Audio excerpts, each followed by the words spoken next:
Hello guys, you're welcome back to my channel. My name is Debbie. In this video I'll be showing you how to make this beautiful structured cone sleeve, right? And if you haven't subscribed to my channel, please ensure you do so and turn on your notification bell as well. So this is my little fabric that I have. I want to manage it, so I'm going to be using sleeve length of 6.5 inches, but if you are making yours, you can use between 8 inches and 9 inches. So here I have 6.5 times 2. Okay, that's about 13 inches, and here I have 6.5 times 2, though I have folded it already. So here I'm folding again so that I can have my 6.5 all round. Okay, so you need a full circle for this sleeve, and that is why I am doing this. Okay, so I'm measuring my sleeve length, which is my 6.5 inches, and from this pointed part, this folded pointed part, I am going to be measuring 6.5 inches all round. Okay, and this is going to be giving me a curve line. All right, I hope you understand that.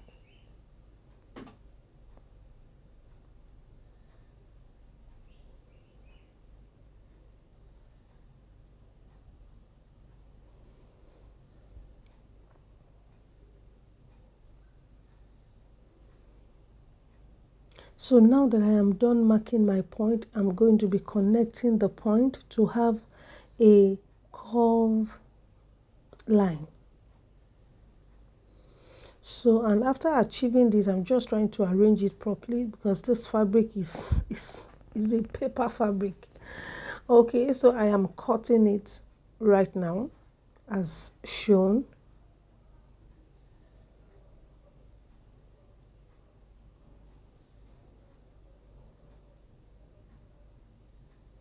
So now I have my semicircle, right?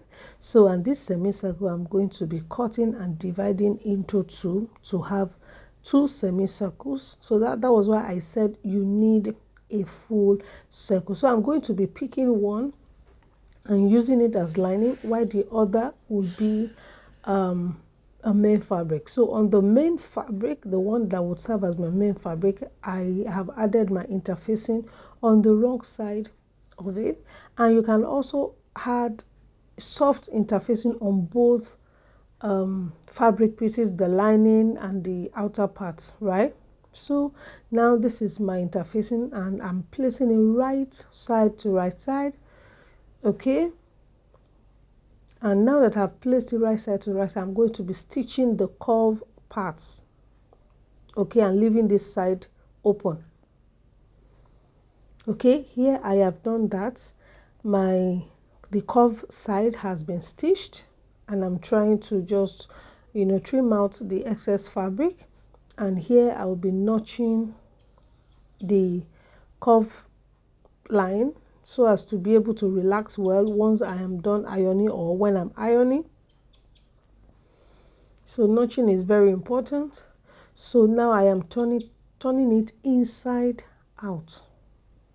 So, and once I finish turning inside out, I will ensure I press it properly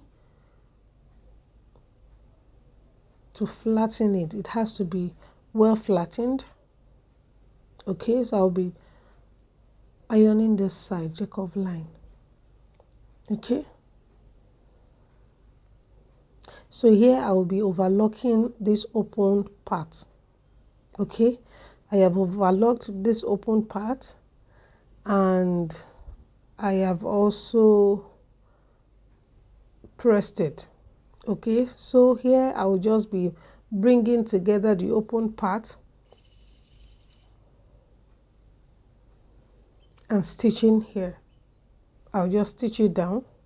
So here I have stitched, and this is what I have. This fabric is not okay at all, so you can see that this side is longer than the other side. So so this is what I have, and now I will be turning inside out. Okay, so this side that I'm trying to reveal to you will be the right side. So I'll just notch this pointed part to reduce the excess fabric. I will just trim out a little from that pointed part. So, and trying to make it more pointed with the help of my scissors. Just do this carefully. Okay, so this is what I have, and of course my cone is ready. My cone is ready. So this same line part is going to be resting on your shoulder, and you're going to be using needle and thread to tack it, and make sure it's resting on a sleeve, on a strap, on your shoulder that has already been attached, okay, before you can attach the cone to it. So this is the outcome, and you can even tack it on 2 spots as well, just to be able to stabilize it on your dress. So thank you so much for watching. Bye.